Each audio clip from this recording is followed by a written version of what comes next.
Ya gini, saya kira kita melihat 5-10 tahun terakhir ini ya, saya melihat kurang bergairah, dan ke depan saya kira perlu sosok pemimpin yang punya dua karakter yang kuat. Satu, pemimpin yang strong leader.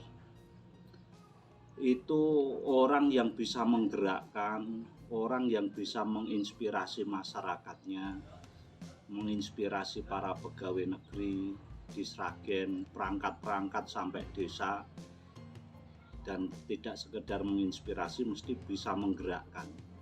Sehingga gerbong besar Sragen ini betul-betul berjalan, dan itu perlu orang yang strong leader. Yang kedua adalah orang yang memiliki jiwa entrepreneur. Saya yakin pemimpin tidak hanya sekedar menggerakkan, menginspirasi, tetapi hotonya jelas. Maka pemimpin ke depan punya jiwa entrepreneur. Jiwa entrepreneur itu jiwa berani menanggung resiko, problem solver.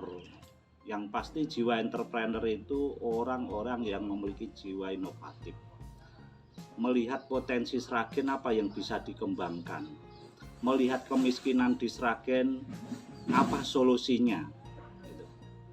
Program-program yang inovatif, yang itu betul-betul bisa secara sistemik menyelesaikan problem-problem di Sragen. Apalagi dengan dampak pandemi dan juga krisis ini resesi ekonomi 2023 ini, saya kira nanti dampaknya akan nyambung sampai periode bupati berikutnya. Itu butuh orang-orang yang bisa memberikan solusi konkret pada Sragen, kemiskinan yang tinggi, kemudian otomatis ini resesi ini ditambah dengan pengangguran yang terus naik, PHK di mana-mana. Nah, langkah-langkah konkret, inovasi-inovasi yang bisa dilakukan oleh pemimpin Sragen ke depan, saya kira dua hal itu, sehingga dia sebagai seorang leader yang punya strong leader tadi, memiliki jiwa kepemimpinan yang kuat tadi, dia bisa menggerakkan, tetapi juga karena dia punya jiwa entrepreneur, dia bisa menggerakkan pada arah yang produktif, inovatif. Saya kira itu. Kalau PR untuk bupati selanjutnya apa Pak, yang untuk membenahi Sragen? Makanya tadi perlu dobrakan, dia perlu hentakan lah. Apa prestasi untuk Sragen kan hampir ini 10 tahun hampir stagnan ya. Maka perlu hentakan. Maka itulah jiwa entrepreneur. Jiwa entrepreneur itu ya tadi orangnya percaya diri, orangnya problem solver, orangnya bisa menganalisis peluang, juga bisa memberikan solusi terhadap problem-problem daerahnya.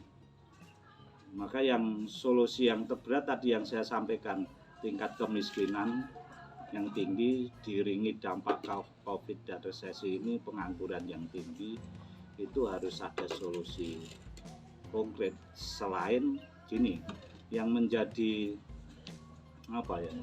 kadang juga kesalahan berjamaah masyarakat kita, mengukur pemimpin itu baik tidak dari pembangunan fisik, dari jalan halus apa tidak.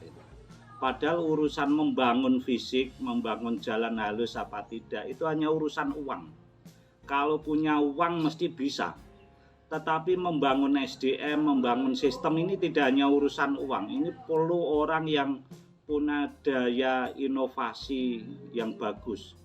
Perlu orang yang berani mengambil resiko, membuat program-program yang mungkin tidak populer di masyarakat, tetapi itu berdampak secara sistemik kepada kebodohan, kepada ekonomi, atau akan secara sistemik meningkatkan indeks pembangunan sumber daya manusia atau IPM di Sragen.